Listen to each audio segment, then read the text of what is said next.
Hey everyone, welcome back for another deep dive. And today we're doing something kind of different. We're going to be talking about the philosophy of walking. Ooh, that sounds interesting. Yeah, right. So it's 2025, Yeah. and it seems like walking is having a huge moment, you know? Like it's Well, gone way beyond just exercise. It's like this whole philosophical thing now. yeah, I've definitely noticed that too. So we're going to be diving into this fictional podcast script we got that really digs deep into this whole idea. And I'm excited to get your take on it. Yeah, looking forward to it. Okay, so the script starts off talking about walking as like this creative superpower. And they even mention Nietzsche. Nietzsche. Oh, wow. Yeah. You know that famous quote he has, only ideas gained from walking have any worth. Something like that. Oh, yeah, I've heard that one. Right.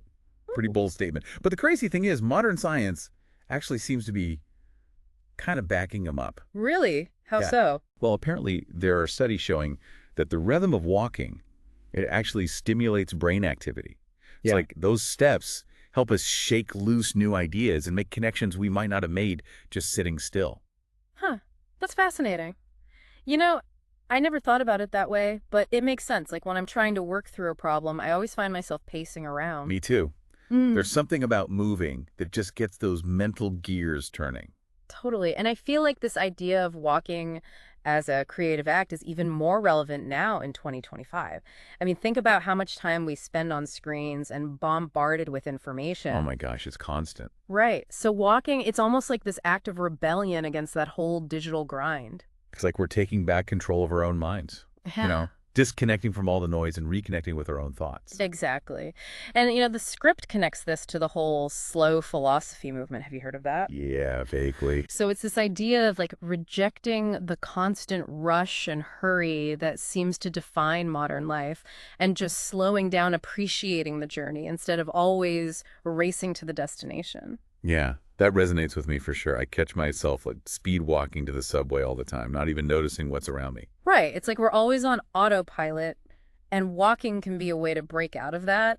It's like we all need a little more slow philosophy in our lives, don't you think, listeners? Absolutely. I'm all for it. Okay, but it gets even more interesting because the script goes on to talk about how walking is becoming this kind of political act. Ooh, okay. Now that's intriguing. Right. So tell me more about this walking as a political act. What does that even look like? Well, you think about things like protest marches or reclaiming streets for pedestrians, even just choosing to walk instead of driving as a statement about climate change. It's all connected, you know? Mm, yeah, I guess I never thought about it that way. And the script specifically mentions this concept of flânerie. Flânerie. Yeah, basically it's like the art of urban wandering and observation. Okay, I love that word. So I'm picturing like some Parisian intellectual with a beret and a cigarette strolling through the streets. Haha, right. But seriously, it's this idea of like becoming super aware of your surroundings, not just moving through the city, but like actively reading it, Yeah. understanding its complexities, maybe even challenging its power dynamics. So it's like walking becomes this way of peeling back the layers of the city Mm. and uncovering these hidden stories and social dynamics. Exactly. And the script highlights this author, Lauren Elkin, and her book, Flâneuse, which explores this idea in depth. Oh, cool. I'll have to check that out. But then the script also brings up Frédéric Gros and his book, A Philosophy of Walking, which seems to have a different take, right? Yeah, Gros is more focused on the solitary aspect of walking, like seeing it as this path to individual freedom, a way to escape societal constraints. So on one hand, you have the social observer, the urban flaneur, Yep. really embedded in the city, and on the other, you have the solitary walker seeking liberation. It's like two totally different approaches to the same activity. Right. And it makes you wonder, like, what is it about walking that allows for such diverse interpretations? That is a good question. And, the script doesn't shy away from the criticism that Gross has received for his views, does it? Not at all. Actually, the script acknowledges that some people argue that he romanticizes walking and doesn't fully account for the realities of urban life for a lot of people, where walking isn't always this leisurely choice, it's a necessity and sometimes even a struggle. That's a really important point. It's a reminder that walking can mean such different things to different people. And it brings us to this other idea that the script dives into this concept of walking as embodied philosophy. Okay, yeah, embodied philosophy. Now, that sounds pretty heady. It does. Right. Right. So break it down for me. How does walking fit into all of this? Well, the script explains that walking is like a perfect example of this key concept in phenomenology. Phenomenology. Yeah, it's a branch of philosophy that explores how we experience the world through our bodies and senses. Okay, I'm following so far. So basically, the script says that walking exemplifies this idea of being in the world, which means that, like, our existence is inseparable from the world around us, that we experience the world through our bodies and our movement within it. So it's not just about moving our legs, it's about how that movement connects us to the world on this sensory level. Exactly. Like, think about it when you're walking. You're not just thinking about walking, you're feeling the ground beneath your feet. You're hearing the sounds of the city. You're Hmm. seeing the sights, maybe even smelling, the aromas from that bakery you always pass by. It's like this fully immersive experience that brings us back to the physical world. Totally. And it kind of circles back to what we were talking about before with walking as an escape from digital overload. It's Mm. about reconnecting with the tangible world. I love that. And it makes me think about, the criticisms of Gross's work that we talked about earlier, Yeah. and how some people feel like his perspective doesn't really consider the experiences of people for whom walking might not be so easy or enjoyable. Yeah. Right. And the script specifically mentions the perspective of disability scholars who raise really important questions about inclusivity and accessibility when it comes to walking. Yeah, that's crucial. We can't just assume that everyone experiences walking in the same way. Exactly. And the script emphasizes that we need a more nuanced understanding of walking that takes into account all these different experiences. It's like a reminder that philosophy needs to be grounded in reality. It has to reflect the diversity of human experience. Absolutely. And that brings us to some of the current debates happening within the philosophy of walking that the script highlights. Okay, so let's dive into those debates, shall we? You just do it. So one of the biggest debates that the script talks about is like this tension between the idealized view of walking, like what we see in Gross's work, and then the realities of like actually navigating a city, especially in 2025. Yeah, I can totally see that. Like, Yeah. it's easy to romanticize a solitary stroll through nature when you don't have to worry about dodging scooters and crowds and, just feeling safe in certain areas. Right. For a lot of people, walking isn't about like finding inner peace or whatever. It's about navigating a complex and sometimes stressful environment. It's about survival. Exactly. And the script really pushes us to think about how those different lived experiences actually shape the meaning of walking. It's not just about the physical act, it's about the context surrounding it. It's like philosophy needs to be grounded in reality, right? Mhm. It has to reflect the diversity of human experience. Absolutely. And speaking of changing realities, the script also brings up this whole debate about technology and its impact on walking. Oh, yeah, that's a huge one in 2025. Everywhere you look, people are glued to their phones, even while they're walking. It's true. So the script asks a really interesting question. Do things like fitness trackers and GPS apps and even augmented reality, do they enhance or detract from the walking experience? That is a really good question for 2025. Like, on one hand, I can see how technology can make walking more efficient or informative or even fun, you know? Hmm. But then there's a part of me that wonders if it also disconnects us from the simplicity and presence of mind that walking can offer.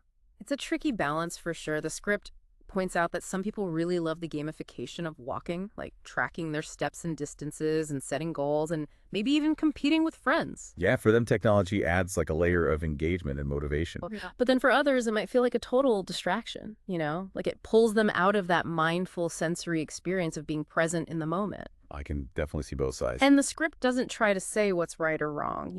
It's more about encouraging us to be mindful of how technology shapes our experience and to make conscious choices about how we integrate it or don't into our walks. I like that it's about finding that sweet spot between, leveraging technology for its benefits, but also staying connected to the core essence of walking, whatever that means for each of us. Right. It's personal. But the script goes even deeper than that.